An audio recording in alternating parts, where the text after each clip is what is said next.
crafters, this is Raquel with Paints and Glitter, and I welcome you to my channel.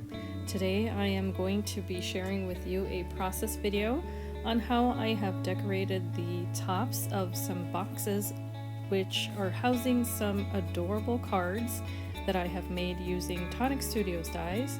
In my last haul video I did share most of the items that I'm using today, and here what you see is that I am twirling or using a quilling tool to twirl a flower. That flower is from the Delicate Daisy die set, which was one of the designer's choice die sets from Tonic Studios that was recently sold in a vault sale.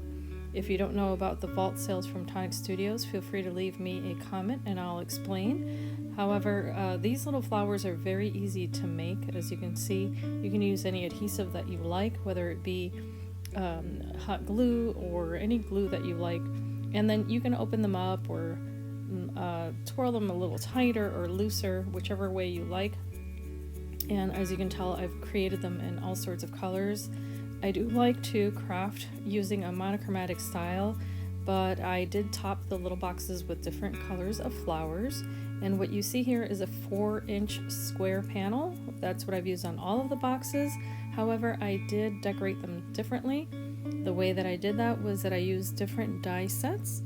And one of them was the Corner Creations die set, which is number 21. That was also a designer's choice die set, and that's how I created this lavender panel here. And they are so beautiful, but if you don't have these dies, I wanted to mention, since they are limited edition, you can definitely just use either an embossing folder or any dies from your stash. And here you see the die for the rolled flower, and here are the ones, the corner dies that I've used to create these panels. So you can switch it up, create all sorts of different combinations. It's lots of fun.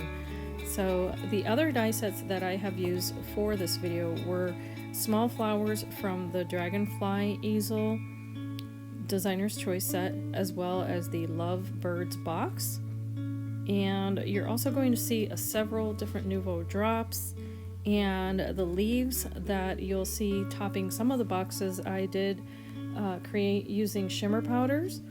And then this panel here is from an older collection that's no longer sold called Sweet Nothings Bouquet, and it's also a 4-inch square, and of course, as you can tell, it has beautiful little flowers here. So all of the boxes contain 5 sets of cards with envelopes. They're all different, and what I did was use several Tonic Studios stamps as well as the Corner Creations die set. And what I did was that I selected papers from the Sizzix Surfaces Pattern Paper Collection.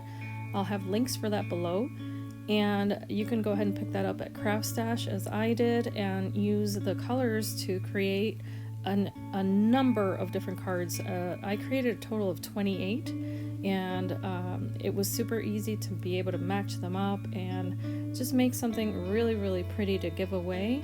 And I hope that you enjoy the process. If you do have any questions, feel free to reach out to me at paintsandglitter@gmail.com. And I welcome your comments, your likes. You can share the video if it's helpful to you, or save it to your playlist. So as I always say, I hope that this video is useful to you, that you can be inspired and be blessed. And I thank you so much for watching. I'll see you in the next one.